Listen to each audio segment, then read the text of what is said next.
Alright. Hey guys, welcome back to the channel. Welcome back to another Nightshift, another horror stories collection.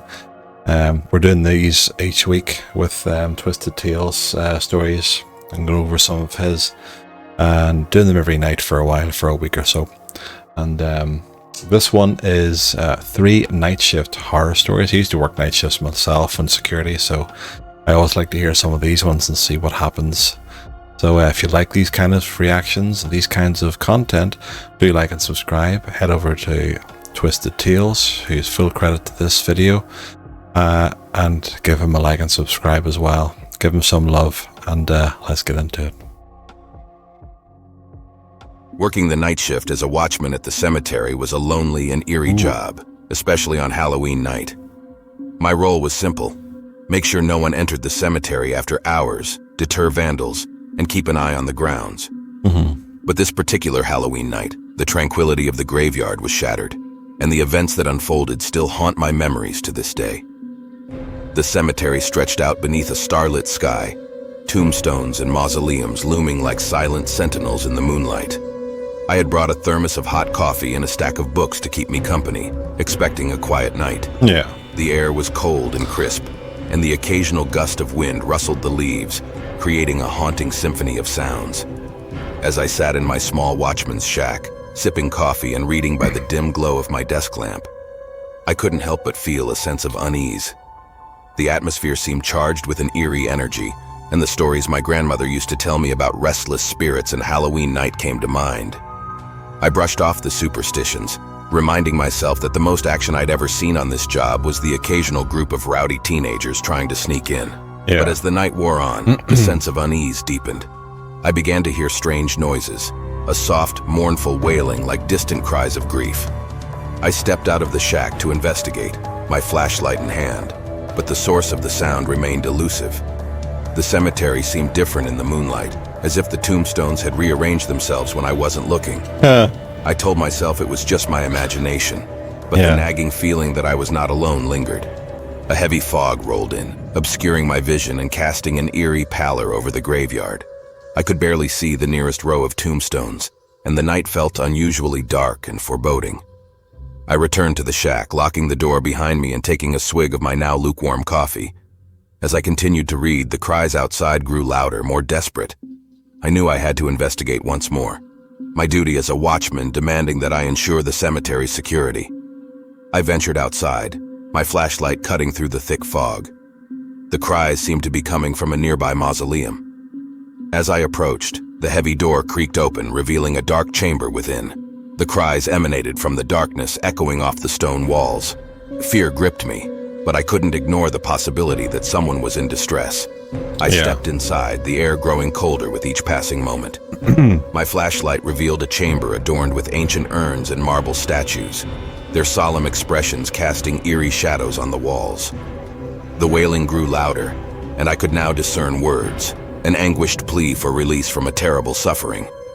My heart raced as I realized I was not alone. A figure clad in tattered rags appeared before me, its face contorted in torment.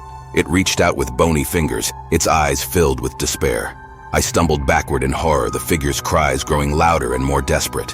It spoke of curses, dark rituals, and a terrible fate that had bound it to the mausoleum. The air was thick with malevolence, and I could feel the presence of otherworldly forces. Desperation overcame me, and I fled the mausoleum, slamming the door shut behind me. The cries grew fainter, and the eerie fog seemed to dissipate. But the night was far from over, and the events that unfolded were more terrifying than anything I could have imagined. As I returned to my shack, I couldn't shake the feeling of being watched. The night seemed to grow colder, and the distant wailing continued, now joined by otherworldly whispers that seemed to echo from the very tombstones themselves. I glanced out the window, and my blood turned to ice. The cemetery was no longer empty. Figures clad in tattered rags roamed the graveyard, their eyes glowing with an otherworldly light. They moved with a slow, deliberate gait, their spectral forms casting unsettling shadows. I could hear their whispers, their voices a cacophony of torment and despair. They spoke of suffering and eternal imprisonment, of a curse that had bound them to the cemetery. Panic set in as I realized I was surrounded by the restless spirits of the dead. I frantically called the police, my voice trembling as I tried to explain. I'm sure the police didn't know. I'm sure they thought this was a prank. You know, even if he does say he works there, but saying that ghosts are appearing in the cemetery on Halloween night, I'm sure there's not an awful lot they could have done. The supernatural horrors unfolding before me. They assured me that an officer was on the way, but the whispers and wails of the spirits grew louder, their spectral figures drawing closer to the shack. The air grew heavy with malevolence, and the very walls of the shack seemed to close in on me. I could feel the spirits' icy touch, their bony fingers reaching out for me. Desperation overcame me as I huddled in a corner, my flashlight flickering. The police arrived just in time, their presence dispelling the otherworldly forces that had terrorized me throughout the night. They searched the cemetery but found no trace of the figures I had described. To this day, I can't explain what happened that Halloween night at the cemetery. I've since quit my job as a watchman, and I avoid that graveyard after dark. The experience remains a chilling enigma, a reminder that there are mysteries in this world that defy explanation, and that on Halloween night the boundary between the living and the dead can blur in the most terrifying ways imaginable. Yeah. That was a good one, though. Working the night shift at the local convenience store on Halloween night wasn't exactly how I had envisioned spending the holiday. But as a struggling college student, I couldn't afford to turn down the extra hours. The evening began like any other, but little did I know that it would become a chilling tale of horror and survival that still haunts my every thought. As I took my place behind the counter, the store was bathed in the flickering fluorescent glow of harsh white lights. The eerie silence of the empty store was only occasionally interrupted by the hum of the refrigerators and the faint hum of the store's radio playing classic rock. The minutes dragged on, and the minutes ticked away slowly, reminding me that I was missing out on the Halloween festivities outside. Well, a couple of hours passed, and I had grown money's accustomed money. to the routine. I scanned items, restocked shelves, and tried to stay awake. But as the clock neared midnight, the atmosphere inside the store began to change. The familiar flicker of the overhead lights signaled an approaching power outage, and the store plunged into darkness. I fumbled for my flashlight and began to make my way toward the front door, hoping to alert any customers who might still be in the store. As I reached the entrance, I found the door ajar, swinging gently in the breeze. My heart quickened, and I stepped outside to investigate. The street outside was empty, and an eerie stillness hung in the air. The moon cast long, unsettling shadows, and the distant hum of the town had disappeared, leaving only the chirping of crickets and the whisper of the wind. A sense of unease washed over me, and I pushed the door closed. But as I turned to go back inside, a chilling sight stopped me in my tracks. A figure, cloaked in tattered rags, stood at the edge of the parking lot, illuminated by the feeble light of the emergency exit sign. I felt a shiver run down my spine, and I called out, "Can I help you?" My voice wavered, barely audible over the night's silence. The figure remained motionless, its head tilted slightly to the side. I took a cautious step toward it, my flashlight trembling in my hand. The figure finally moved, taking a step toward me. I could see the moonlight glinting off a pale, distorted face beneath the hood. It was a face that seemed to be trapped in perpetual anguish, its eyes dark and hollow.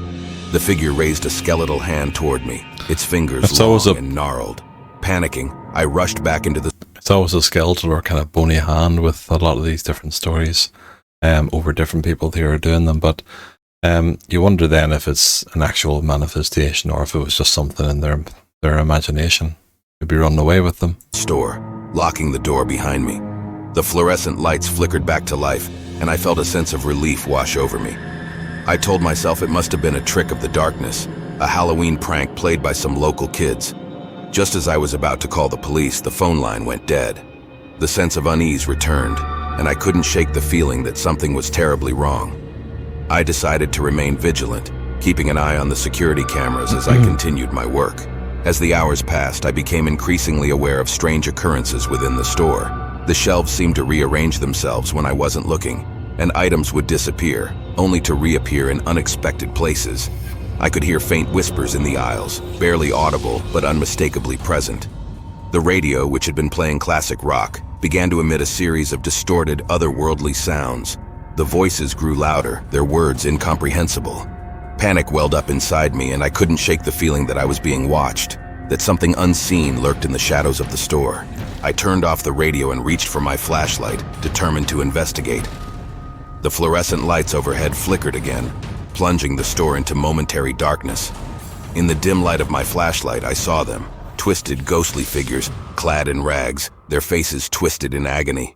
They shuffled closer, their fingers reaching out, and I realized with terror that these were the same figures I had seen outside the store. Their hollow eyes bore into me, and their whispers grew louder, a cacophony of torment and despair. I ran for the front door, my heart pounding in my chest, but as I reached it, I found the door locked from the outside. I was trapped with these spectral apparitions, and there was no escape. The figures closed in, their bony fingers grasping at my clothes, their voices echoing in my ears. Desperation overcame me, and I lunged for the fire extinguisher, smashing a window to escape the store. Jesus. Glass shattered, and I scrambled out onto the dark street, leaving the nightmarish figures behind. As I ran, I could still hear their wailing cries and whispered pleas, tormenting me even in the cool night air. I made it to the nearby police station, gasping for breath and covered in glass shards. I reported what had happened, but the officers who arrived at the scene found no evidence of the figures or the strange occurrences in the store. To this day, I can't explain what happened that Halloween night. I've quit my job at the convenience store, and I avoid walking past it after dark. The experience remains a haunting enigma, a chilling reminder that some horrors are beyond the realm of explanation, and that on Halloween night, the boundary between the living and the supernatural can blur in the most terrifying ways imaginable. Yeah. The only night of the year where the dead are said to walk the earth. So, yeah. Story number 3. Working at the local haunted house was an annual tradition in our small town. It had always been a spooky but fun way to spend Halloween night, and the experience of scaring the visitors and hearing their screams had brought our group of friends closer each year. Cool. However, on that fateful Halloween night, things took a chilling turn that none of us could have anticipated. The haunted house, situated in an abandoned, centuries-old mansion, was legendary in our town. Its dilapidated exterior loomed in the darkness, with crooked shutters and vines that seemed to strangle its decaying walls. Every year, a group of us would gather there, donning our scariest costumes and makeup, ready to terrify the brave souls who dared to enter. This particular Halloween night was no different as we assembled in the dimly lit entry hall, excitedly discussing our roles and strategies. The air was heavy with anticipation, and our costumes had been meticulously designed to elicit fear from the guests. I, along with a few others, was assigned to play a deranged asylum patient, a character that I had embraced with wild hair, smudged makeup, and a straitjacket that bound me in a twisted, uncomfortable embrace. The night began like any other, with groups of visitors cautiously entering the mansion, led by a guide who would take them on a winding tour through the haunted halls. My friends and I lurked in dark corners and hidden alcoves, waiting for the perfect moments to jump out and unleash our best scares. But as the night wore on, a feeling of unease began to creep over us. It started with whispers, indistinct, distant murmurs that seemed to come from the very walls of the mansion.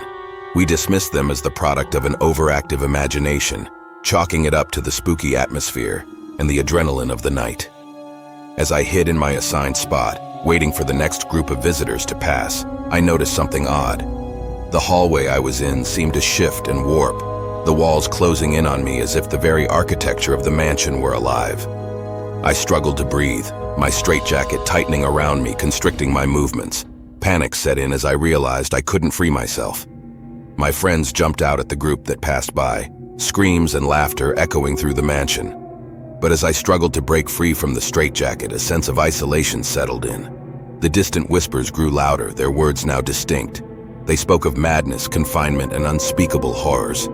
I managed to slip one arm free from the straitjacket, but the walls of the hallway continued to close in, and the whispers in my ears grew louder.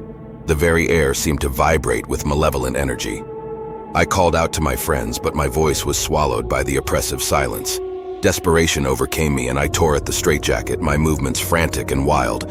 With a final wrenching effort, I managed to free myself and stumbled into the hallway, gasping for breath. But the mansion had changed. The walls were covered in peeling wallpaper, and the ceiling seemed to be festooned with cobwebs. I could hear the distant cries of anguish and torment. I raced through the mansion, desperately searching for my friends, but each room I entered was more disturbing than the last. I found myself in a twisted funhouse of horrors, with grotesque figures and nightmarish scenes that defied explanation. The whispers in my ears grew louder, and I could feel unseen eyes upon me. As I reached the mansion's decrepit ballroom, I encountered my friends, huddled together in a corner, their faces contorted in terror. They told me they had experienced similar nightmarish visions, and the whispers had grown into relentless pleas for release. We made a desperate dash for the mansion's exit, but it seemed to move further away with each step, the walls shifting and warping around us. We were trapped in a nightmarish labyrinth with no way out. As the mansion's horrors closed in on us, we could hear the anguished cries of those who had once inhabited the mansion, their restless spirits tormenting us. The very walls seemed to pulse with malevolence, and we were drowning in a sea of despair. With a final surge of terror, we burst through the mansion's front doors, collapsing onto the dark, rainy night. The mansion itself seemed to scream in agony, its twisted facade contorted in a grotesque grimace. We stumbled away from the haunted house, our hearts pounding and our minds reeling from the horrors we had witnessed. We never returned to that place, and we never spoke of the nightmarish ordeal we had endured. To this day, I can't explain what happened in that haunted house on Halloween night. I can only say that some terrors are beyond the realm of explanation, and that on that fateful night, the line between the living and the dead blurred in the most horrifying and inexplicable way imaginable. We made a desperate dash for the mansion's exit, but it seemed to move further away with each step, the walls shifting and warping around us. We were trapped in a nightmarish labyrinth with no way out.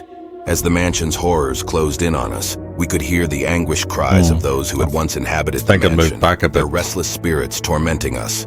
The very walls seemed to pulse with malevolence, and we were drowning in a sea of despair. With a final surge of terror, we burst through the mansion's front doors, collapsing onto the dark, rainy night. The mansion itself seemed to scream in agony, its twisted facade contorted in a grotesque grimace. We stumbled away from the haunted house, our hearts pounding and our minds reeling from the horrors we had witnessed.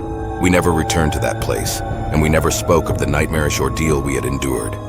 To this day, I can't explain what happened in that haunted house on Halloween night.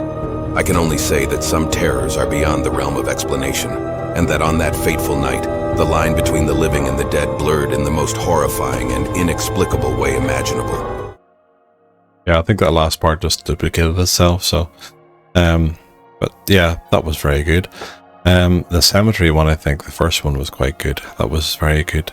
Nightshift one at the at the store then was quite odd, and you know, you'd wonder then if a lot of these things can be obviously a manifestation of your own personality, I suppose, what you perceive, you know. So who knows? But like again, the last one was quite good. Then you know. You see one of these ones, I've heard a few stories before, something similar, where it's an abandoned house or a mansion.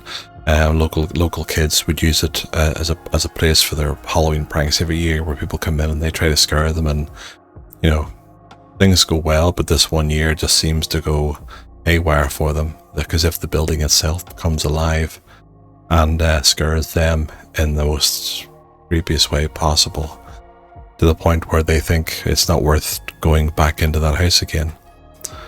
But really, really good. Let me know what kind of stories you like best, and if you have any stories of your own, if you want to tell them to me in the comments, or if you want to give them across even to Twisted Tales to narrate, certainly do so. And I will see you all in the next one. So take care, guys. Thanks for watching. I'll see you again, I would say tomorrow night. I'll get another one up. Every day this week up until the first week or two of November. Maybe around the 6th or so, I don't know. We'll see what day we stop. But thanks very much for watching. Take care. See you tomorrow. Bye.